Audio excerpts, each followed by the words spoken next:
цусд сувг үзүүлж бай.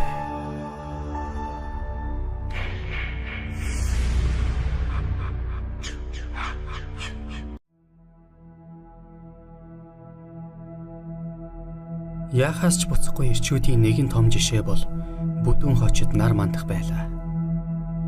Нар мандах хэдийгээр Завхан аймгаас гаралтайч Улаанбаатар хотын яармагт өсөж, дархан хотод дунд мэргэжил эзэмшиж, Эрдэнтийн цэргийн ангид байлдагч цолтой алба хааж байгаад хэрэг мандуулж шоронгийн хаалгад атснаар адал явдал хуудасаа нээсэн гэхэд болно. Төв аймгийн Мөнгөн морьт сумын конторт хулгай орж 20,000 төгрөг сох тудлаа гэсэн мэдээ гарчээ. Шоронгийн хориглуудаас өөрхийн нэг ч сэжиглэхгүй нь ойлгомжтой байв.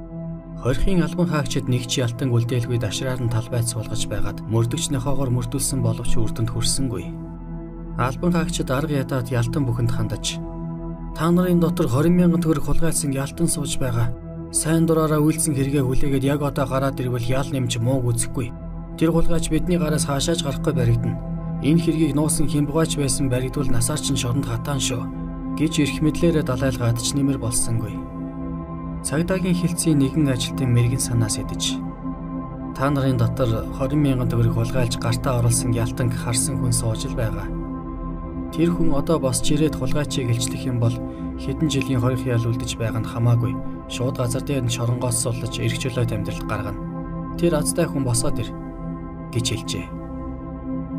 Тэгтэл Дорнод аймгийн Нуух хочид Батцэнгэл гэдэг ялтан босч ирээд би тэр хулгайчийг сайн мэднэ.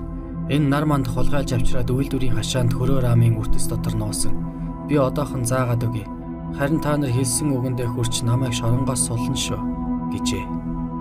Батцэнгэл улаан цайм нар мандахыг матсан ч өөрөө шоронгоос гарч чадалгүй цагдаагийнханд хөлөгтүүлж ялтан болгонд бууны нохой хэмээн ад шоо үзэгдэж нуухандаа голилдсон юм.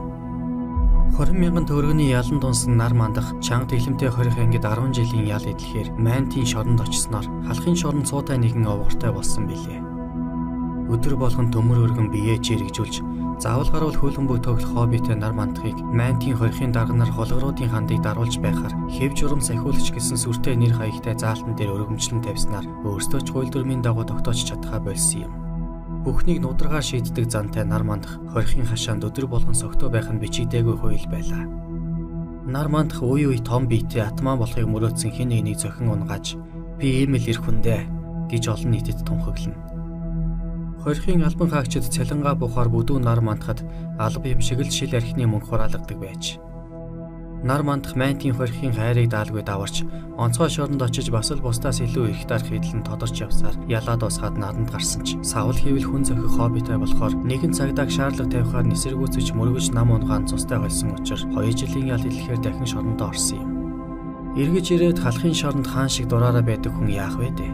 Архи аваач дураараа ажиллана. Хорих ангид ажилдаг нэгэн хормой султай хүүхэнтэй учир ургуулсан хэрэгээр нар мандах Майнтын хорихоос Багнуурын хорих анги руу шилжсэн байна. Нар мандах хаач өөрийнхөөрөө байдаг эр зоригтой хүчтэй тул архитан согтуурч танхайран Багнуурын хорхийн албан хаагчдын нүдийг бүлтийлгэв. Архи амнаасаа өнөртүүлчихсэн ялтан хараагүй албан хаагчид ихэд гайхаж энэ муу нүдэнд харагдаж үзэгдээгүй ялтанг одоохон нэвширтэл балбаад сахилахад шидчих. Яасан даварцсан гожиг вэ? Гэдэл гараалаа урсгахад бүдүү мандах та нар шиг нохойн гөлгөнүүд надад хуцдаггүй юм. Тэр хорхийн дарга гэд байгаа хорондоо бүрвсрэнгээ дагуулад ир. Би бол төгс ялтан шүү. Миний дургыг хүргэж байгаад ясаа хугц их болов гэж агсарчээ.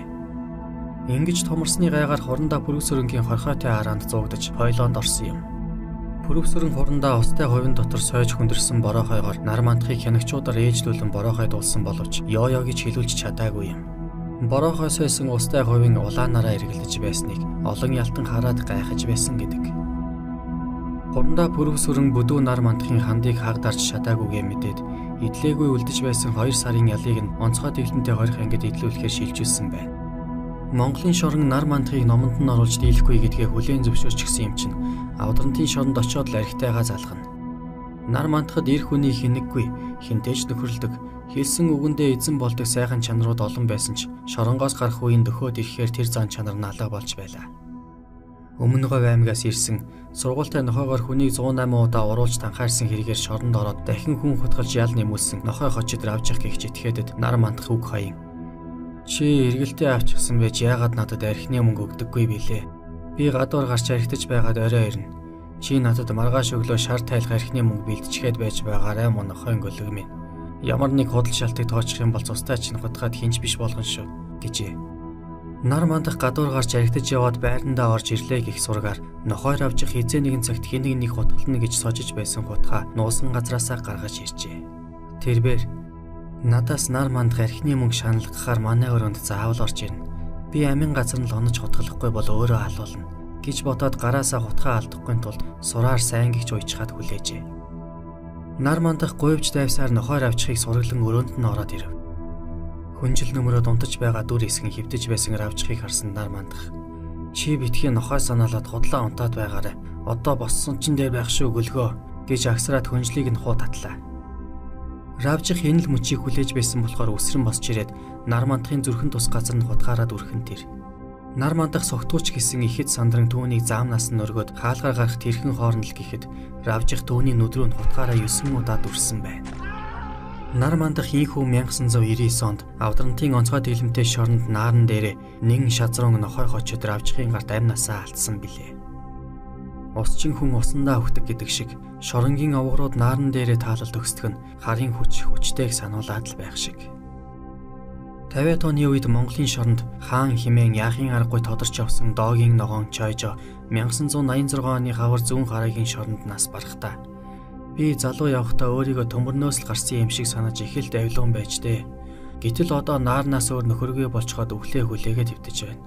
Шоронд овгор тавгар явсны ашиг тус гэж даанч нэг байдаггүй юм байна гэж санаашран хэлсэн үгийг 40 жил шоронд ял эдэлсэн буурай хожид Чимбат цастуулын цагаан арслан цагаан болохоор шоргоолжинд баригдана гэдэг ч үний юм да. Бидний сонгосон амьдралын төгсгөл энэ муу наар минь юм байна шүү дээ. Доогийн ногоон Чойжо залуудаа бид мэт нойрдож игнэх хэрэг сайхан гэр явлаа. Түүнд наарнаас өөр юу ч үлдсэнгүй дээ гэж их л гимшингүй хэлж байсан гэдэг.